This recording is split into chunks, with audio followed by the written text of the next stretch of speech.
Bienvenidos a Psique Podcast por Psiquepedia, el podcast en donde hablaremos sobre temas de psicología, cultura y salud mental.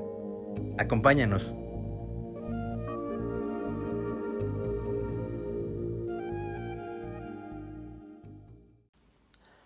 Hola, ¿qué tal? ¿Cómo están?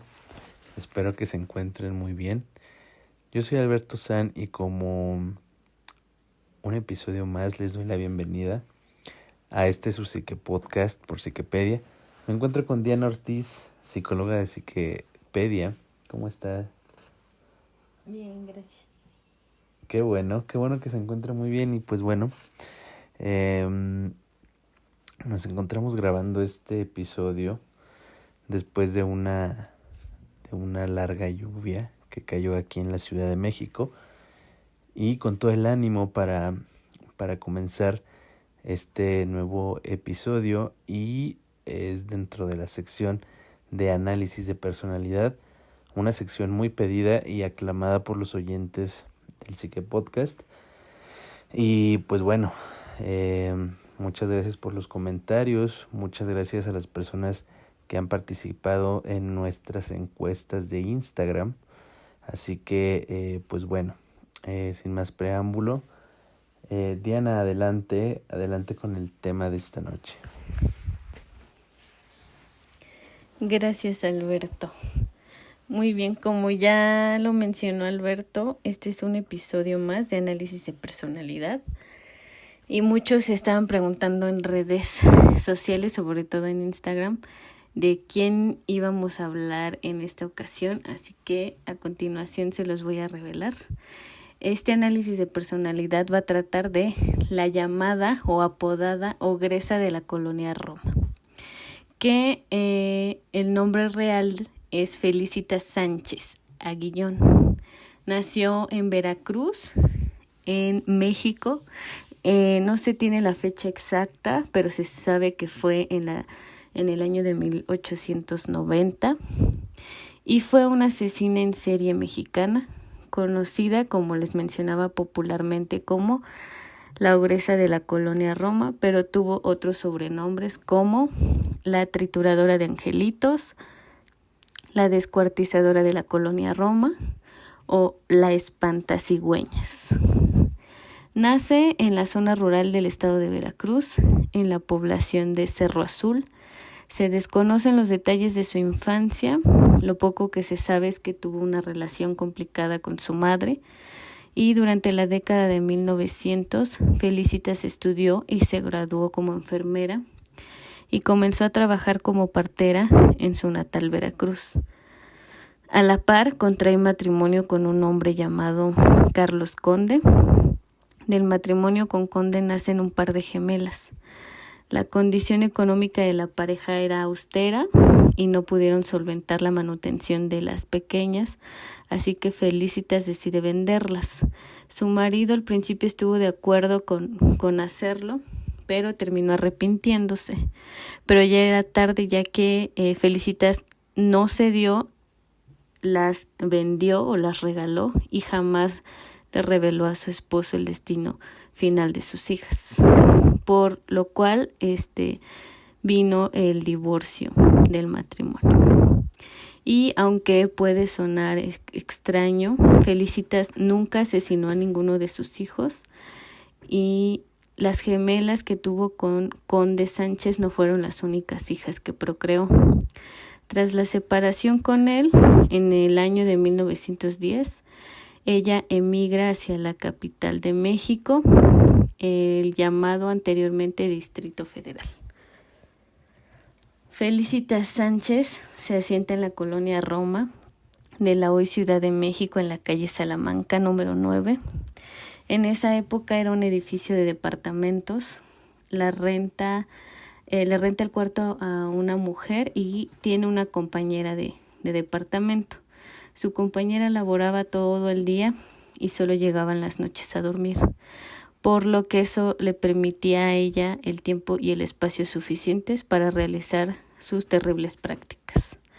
Sánchez estableció un negocio atendiendo partos en el departamento y esto no le molestaba a su casera mientras el sitio estuviera limpio.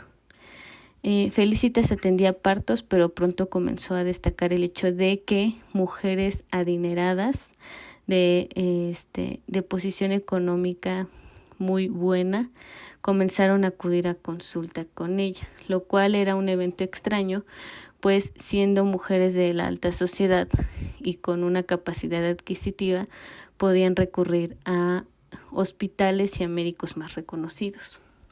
Después se sabría por qué acudían con ella. Los vecinos empezaron a percatarse de extraños eventos. Por ejemplo, las cañerías del edificio se tapaban constantemente. Y para arreglar este contratiempo, Felicitas contaba con la complicidad de un plomero llamado Roberto Sánchez Salazar. Y además, en ciertas ocasiones, pudieron percatarse los vecinos de que de su departamento salía un extraño humo negro y un desagradable olor. Pronto el negocio de Felicitas prosperó y comenzó a practicar abortos clandestinos a mujeres de la alta sociedad que querían mantener en secreto el embarazo y el aborto. Incluso hacía visitas a domicilios.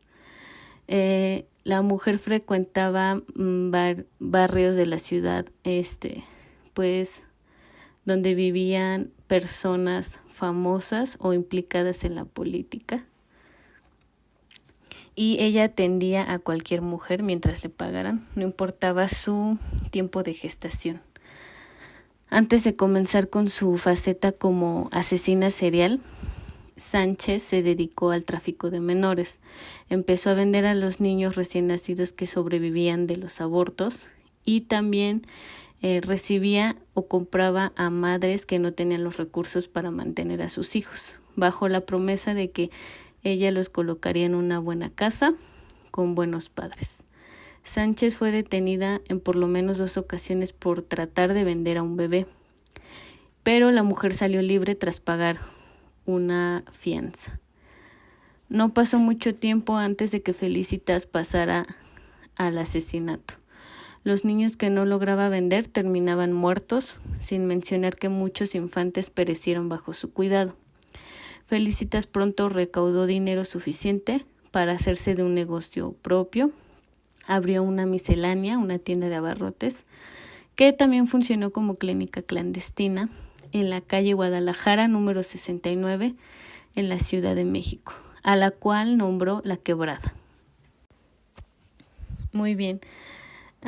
Quiero hacerles una advertencia, pues a partir de este momento el relato va a contar con detalles, así que si son sensibles, son detalles fuertes de los actos que cometió esta mujer.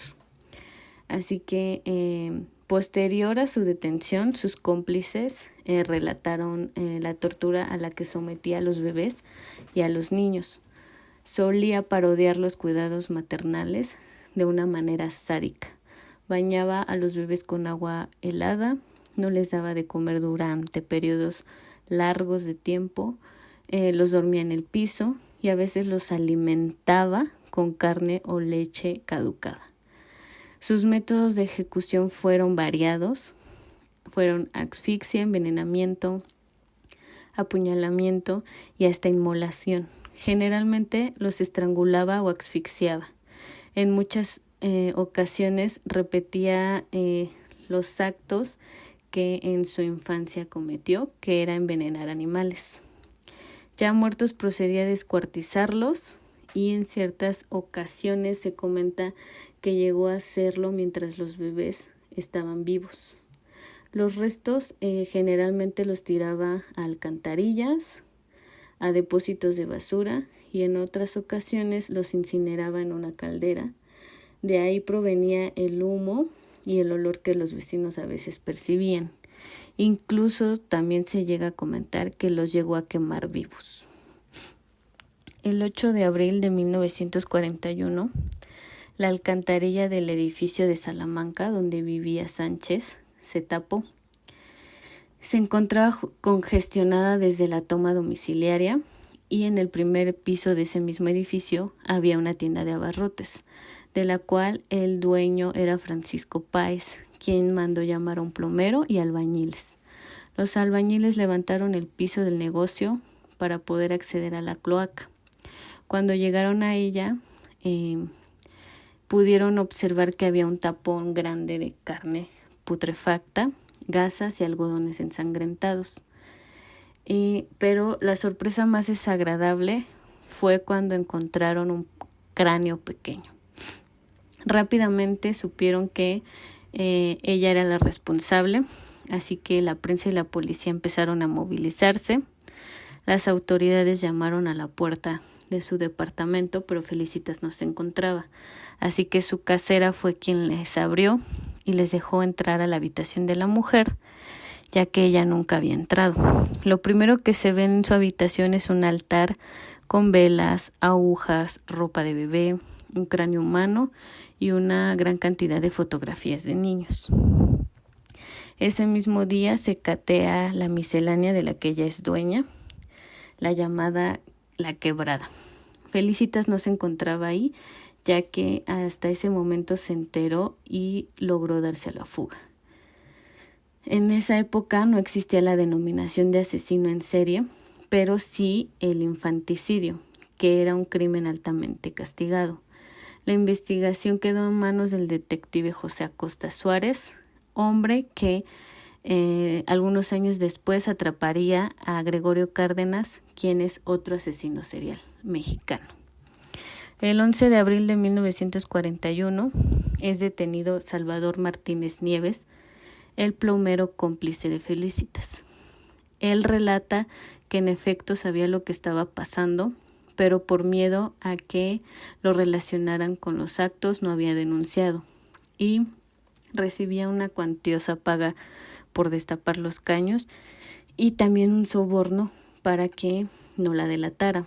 Ese mismo día Felicitas es atrapada junto con su amante llamado Roberto o Alberto Covarrubias, alias el Beto o el Güero. Con este hombre, que también fue su cómplice, Felicitas había procreado a su tercer y última hija, quien nació en 1939. Felicitas es detenida en junio de 1941 y fue recluida en prisión y aislada a causa del peligro que representaba para ella el contacto con la población general de la cárcel. Durante todo ese tiempo vivió en una regresión, donde se comportaba como una niña pequeña. Lloraba todo el tiempo, solo pronunciaba monosílabos y una repetitiva frase en ocasiones. Llegaba a gritar constantemente que quería irse de aquel lugar, hacía berrinches, se tiraba al piso, pataleaba, gritaba y era necesario arrastrarla para trasladarla de un lugar a otro y se negaba a comer. Su abogado amenaza con revelar la lista de clientes que ella tenía para que le aminoraran la condena.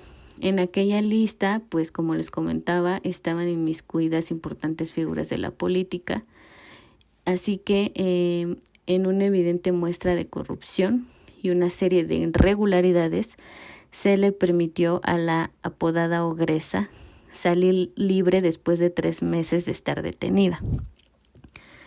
Las más importantes pruebas que se tenían en contra de ella eran los restos que se habían encontrado en la cañería de Salamanca número 9, entre los que se encontraba un cráneo y un par de piernas que correspondían a un niño de por lo menos 1 año de edad. Y inexplicablemente estos restos desaparecieron.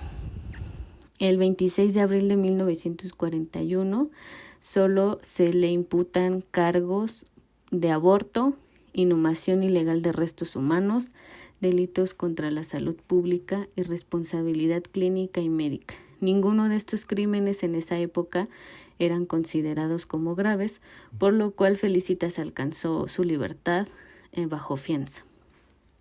La fiscalía tenía todavía los testimonios del plomero, quien estaba dispuesto a declarar en su contra, y de su amante, a quien creían que con la presión adecuada terminaría por declarar en su contra. Pero desafortunadamente el juez que llevó el caso, quien se cree que fue amenazado o sobornado, facilitó la salida de Felicitas antes de que la fiscalía pudiera apelar el fallo y en junio de 1941 salió libre. Ella, una vez que fue liberada, sabía que no iba a poder seguir dedicándose a lo que tanto tiempo se dedicó, y aunque sabía que no la podían volver a enjuiciar, ya no podría llevar una vida normal, ya que todo el país, al conocer sus actos, la repudió y la odiaba. El 16 de junio de 1941 se suicidó con una sobredosis de Nembutal durante la madrugada en la casa en la que compartía con su concubino mientras dormía. Dejó 3 cartas póstumas, una dirigida a su exabogado, otra a su actual abogado y una última a su pareja. En ellas no había ninguna expresión sentimental, no había culpa, dolor, tristeza, ningún lazo afectivo de ningún tipo, y en ningún momento menciona a su hija. Su propia muerte parecía no producirle ningún sentimiento. Su hija pasó a la tutela del Estado, fue llevada a una casa hogar y creció, y hasta donde se sabe pudo incorporarse funcionalmente a la sociedad. Estamos de vuelta y a continuación pues Diana nos va a contar acerca de la personalidad de este personaje, el cual pues ya escucharon los detalles, fue muy espectacular lo que hizo. Así que continúa, Diana, por favor. Gracias. Así es, vamos al análisis de personalidad de la llamada ogresa de la colonia Roma. Fue una asesina organizada, hedonista, sedentaria, que según su profesión fue considerada un ángel de la muerte.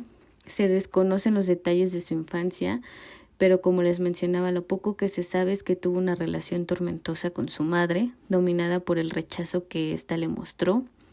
Esto desencadenaría la psicopatología que marcaría su modus operandi, que es un rechazo patológico hacia la maternidad y todo lo relacionado con esta. Y como es común en los asesinos seriales, desde pequeña tuvo un comportamiento perverso que se expresa con crueldad hacia otros seres vivos, en este caso los animales, ya que ella disfrutaba envenenar perros y gatos callejeros y verlos morir. Conservaba trofeos de sus víctimas, que es un comportamiento típico de los asesinos seriales.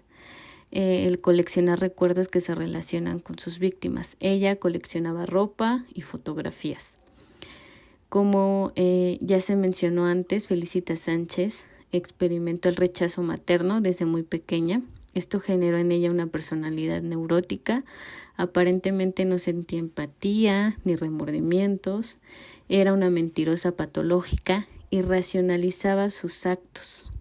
Y esto se puede denotar en una declaración que ella dio, la cual les voy a leer a continuación. Mencionó: efectivamente, atendí muchas veces a mujeres que llegaban a mi casa. Me encargaba de las personas que requerían mis servicios, y una vez que cumplía con mis trabajos de obstetricia, arrojaba los fetos al WC. Esto lo declaró en 1941. También tenía fantasías delirantes de poder, relevancia, omnipotencia, grandeza. Cuando una persona se percibe de esta manera, pues tiene un concepto grandioso de sí mismo, una autoestima inflada, que la lleva a sesgar, alterar o filtrar la realidad. En general, estaba satisfecha en su forma de ser y creía que era una forma adecuada y correcta de ser. Pero su estado mental, su frágil estado mental, iba más allá, ¿no? Tenía ideas delirantes en donde creía realmente que lo que hacía lo hacía de una manera correcta y que estaba haciendo el bien con sus crímenes. Y incluso le asignaba una cualidad mística. Y esto también se puede ver en otra declaración que ella dio, que a continuación les voy a leer. Una mujer me dijo que había soñado que su hijo iba a nacer muy feo, que por favor le hiciera una operación para arrojarlo. En efecto, aquella criatura era un monstruo. Tenía cara de animal, en lugar de ojos unas cuencas espantosas y en la cabeza una especie de cucurucho. A la hora de nacer, el niño no lloraba, sino bufaba. Le pedí al señor Roberto que lo echara al canal y él le amarró un alambre al cuello. Esto lo declaró en 1941. Como ven, ella le quita todo valor y deja prácticamente vacío la representación de los infantes. O sea, para ella, mitológica y malignamente, tienen una figura distorsionada, son monstruos, les asigna deformidades, no les deposita ningún sentimiento, ningún afecto, ninguna cuestión como lo hacía con los animales. Entonces, sin duda fue y va a seguir siendo uno de los casos más impactantes, que tal vez no se le dio relevancia, pues inmediatamente de que la liberaron, ella terminó con su vida y se cerró el caso, se enterró. Pero la mayoría de los asesinos seriales suelen ser del género masculino, pero es muy impactante cómo las mujeres que llegan a estar en esta categoría suelen ser sumamente violentas, sangrientas y sádicas. Entonces, lamentablemente, fue un caso que indignó a todo el país, un caso al que nunca se le pudo llegar a obtener justicia, precisamente porque los niños que fueron víctimas de la ogresa de la colonia Roma ya eran niños abandonados, eran niños que no tenían familia, eran niños que habían sido regalados o que se creían muertos después de realizar los abortos clandestinos. Entonces son niños que no tuvieron voz, pero esperemos que este caso les haya interesado y haya sido de su agrado. Y pues no sé si quieres agregar algo, Alberto. Sigo diciendo que es muy espectacular todo lo que hizo. Y bueno, sinceramente porque en esos años yo creo que no existía tanto rigor como el que actualmente hay. De hecho, pues como mencionaste, ni siquiera estaba tipificado el ser asesino en serie, ¿no? Entonces, creo que si esto hubiera sucedido en épocas actuales, no sé, yo creo que sí pudo haber pasado mucho tiempo en la cárcel, ¿no? O incluso en instituciones mentales, ¿no? Cuéntenos qué les parece. Como menciona Diana, las mujeres, o sea, es menor el número de mujeres que se han dedicado a este tipo de crímenes, pero tenemos por ahí un par más. En caso de que les haya gustado, podemos hablar igual de otros casos femeninos. Y pues bueno, pasemos a las recomendaciones musicales, a menos de que quieras agregar algo. No, pues como les decía, fue un caso que no obtuvo justicia porque los niños al parecer eran niños sin familia, niños que nunca pudieron tener voz ni pudieron defenderse.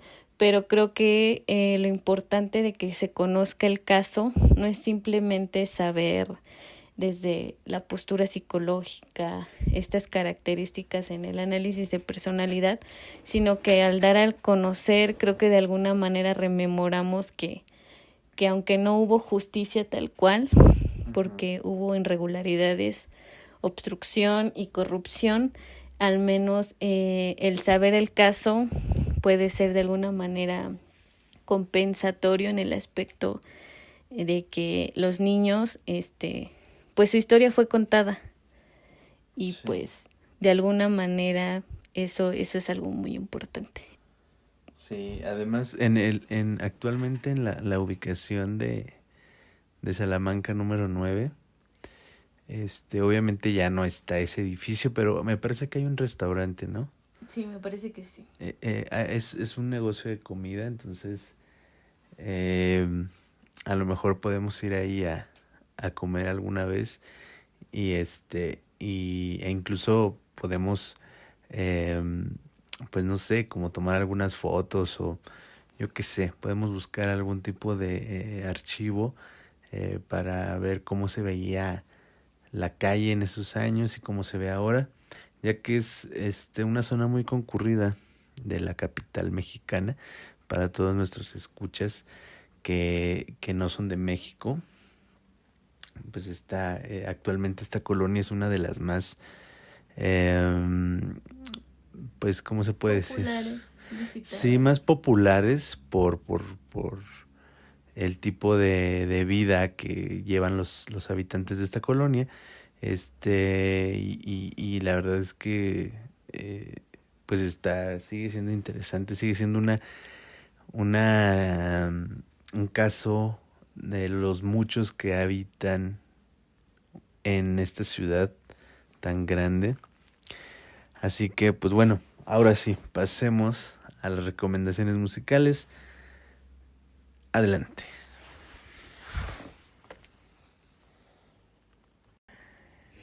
Bueno, pues ya estamos de vuelta con las recomendaciones musicales de esta semana. Quiero recordarles, bueno, esto es un aviso, más que un recordatorio. Ya hay playlist con todas las recomendaciones semanales que hemos hecho hasta ahora. Les vamos a dejar el link en nuestras redes sociales para que vayan a escucharla y a seguirla. Las recomendaciones para este Psique Podcast giran alrededor de la Ciudad de México, ¿no? Que fue escenario de los crímenes de la ogresa de la colonia Roma y muchos criminales más, ¿no? Los artistas de dichas canciones pues plasman a su modo una cara de la Ciudad de México que muchos conocen, pero que también otros tantos ignoran.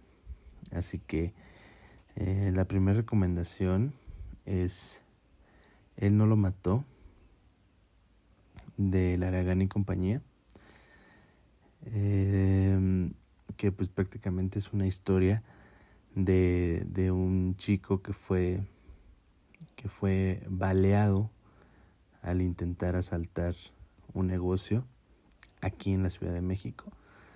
La segunda canción, perdón, es Alarma la de tos, de Botellita de Jerez. Y pues bueno, si no eres mexicano y no sabes de qué estoy hablando, la canción se basa en un periódico amarillista que existió en la Ciudad de México, que era llamado El Alarma. Era totalmente, pues, ¿cómo lo llamarías tú, Diana?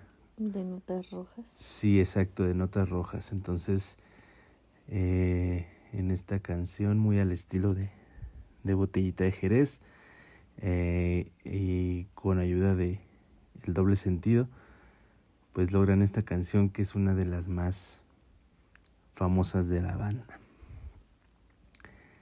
La tercera es La Zona del Terror, de la secta Core. Y pues bueno, esta canción no hay mucho que contar, ya que generaliza la ola de violencia que se vivió en la Ciudad de México a los inicios del año 2000. Entonces, pues bueno, si no eres mexicano y te gustaría conocer un poco sobre esta cultura violenta en la ciudad, te invito a que escuches estas tres joyas Y también van a aparecer en el playlist que les acabo de comentar. Y pues nada, Diana, ¿te gustaría agregar algo más? Pues solo invitarlos a que sigan nuestras redes sociales, a que compartan cualquier episodio del Psique Podcast que les haya gustado, que crean que le puede colaborar a alguien, y nos sigan enviando comentarios, sugerencias y demás. Sí, eso es muy bueno porque nos ayuda a seguir mejorando y a pulir cada Psique Podcast para ustedes. Así que, pues bueno, nos despedimos y nos escuchamos en el próximo Psique Podcast. Yo soy Alberto San. Y yo soy la psicóloga Diana Ortiz. Y nos escuchamos en la próxima.